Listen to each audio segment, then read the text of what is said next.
All right, what's going on, brothers? Hopefully everything's going good. Hopefully everything's going well for you guys.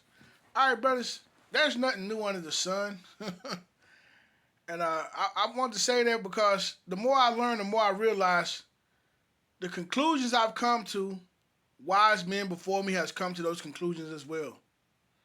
But anyway, brothers, for many years, I would say over a decade, if not more, I've always suspect, you know, that this colorist thing is a woman's problem. You know, I always suspected that, man.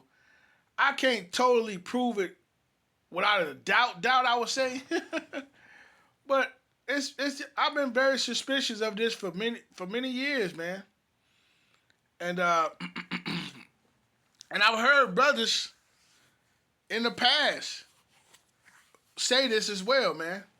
I want matter of fact, it was another so-called black man who said it to me, which brought it to my attention. And then over the years, I would how someone pop in your head here and there, you be like, damn. And I come to as the years pass by, I come to say that this so-called black man was right. All right, but anyway, this woman right here, I think her name is Zola. Zola. Not bad on the eyes. Not bad on the eyes. She's gonna talk about it a little bit, and then I'm gonna drive it home. Okay.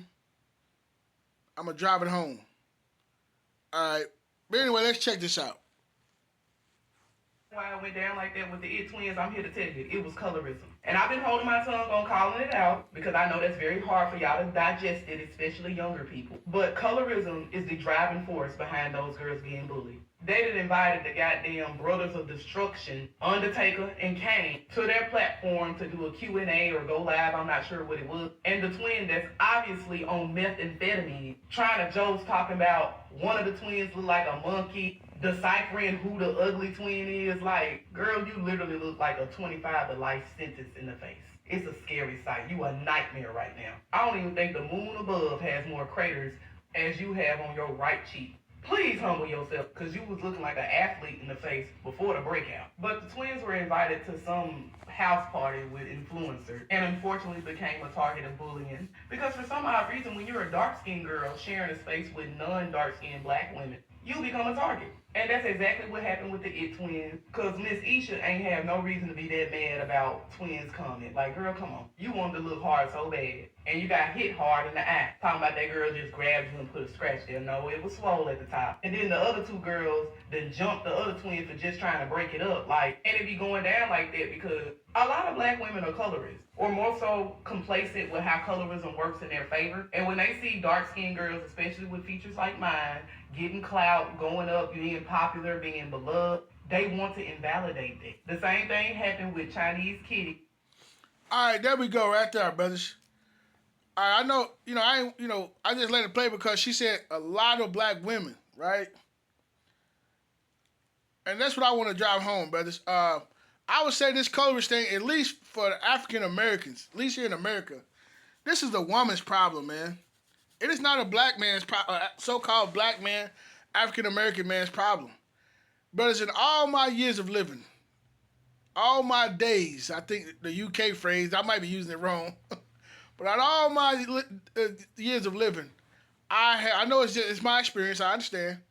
I have yet to meet one so-called black African American man who is a colorist.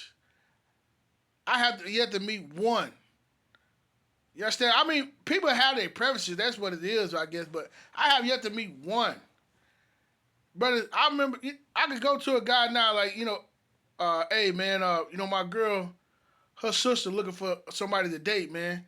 I guarantee you, it's a good chance that black man going to say, well, how she look? Do she got a fat ass? He's not going to say, is she light-skinned or dark-skinned? Because if she dark-skinned, I don't want to talk to her. I guarantee you. I guarantee you, brothers. This is a woman's problem. Brothers, I'm going to give more credence to why I say that. Brothers, when I was in high school, I was in the 9th grade. The number one girl in my school, right, well, like all the dudes was really trying to get at or wanted to get at, was a dark-skinned girl, maybe even darker than her. She was like the number one girl. She was dark, super dark. You know what I mean? And it was quite a few girls in my high school when I was younger that was super duper dark that guys were very attracted to. Quite a few of them. Hell, even me. You know, I matter of fact, brothers, the girl that I really wanted, I was able to get. She was dark. She was darker than this girl. Well, the light is on her, so it might make her look lighter, but she was a dark girl, man. Very dark. You understand what I'm saying? So, and then I'm gonna go to when I was working some years ago. I worked at this job at a government job, right? You had it was a hospital. You had a lot of women up there. You did, and a lot of every now and again the brothers would congregate and they would talk about the women who worked at this place. There was a lot of them, and the top three that they talked about, brothers, were all dark, super duper dark. It was this one dark skinned girl, she was short, but she was very she had a slim waist, but had a real big old booty. They used to talk about her a lot. There's another one, she would be like what you call a slim thick. She was slim with a real fatty, a real big old booty, and she was dark. And there was another one, she was like she was like a slim thick, and she was dark. I mean, you had other girls of other colors. And I remember another girl who was up there that a lot of guys was talking about. She was like, real thick. She was dark. You know what I'm saying?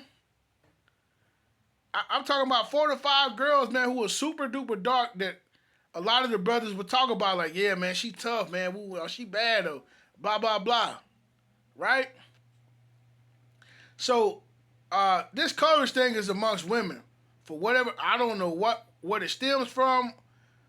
I haven't really got that in depth with it, but I'm willing to bet my last dollar that this is amongst women. It's not amongst men. And also, brothers, you can just look at social media. Who's always talking about this stuff? So-called black women. I'm not saying men don't talk about it, but I have yet to come across a man who's talking about color. I mean, you hear brothers say stuff like, oh, man, you acting light-skinned. You hear stuff like that, but... You understand what I'm saying? You hear that type of stuff, but, but out of all my years, man, I have yet to meet a so-called black man who's a colorist. I have yet to meet him. I'm pretty sure you got some, brothers, but I have yet to meet one. I'm pretty sure you got some, and the point I want to make is this, brothers, is that if you do have so-called black men who are colorists, they're very few. But this colorist thing is very rampant among so-called black women. It's very rampant amongst them. I mean, from dark skin to light skin. I've always heard women talk about these things. I've never really heard a man talk about these things. I personally haven't. But anyway, brothers, that's it. That's just something I want to drive home. And actually, I'm going to come back. I'm going to pause it. And I'm going to come back with another video, brothers. Actually, no, that's it. That's it for this. I'm going to do another video about this coverage thing. But that's it right there, brothers. I hope you brothers got some out of it, man. I'm out, man. Peace.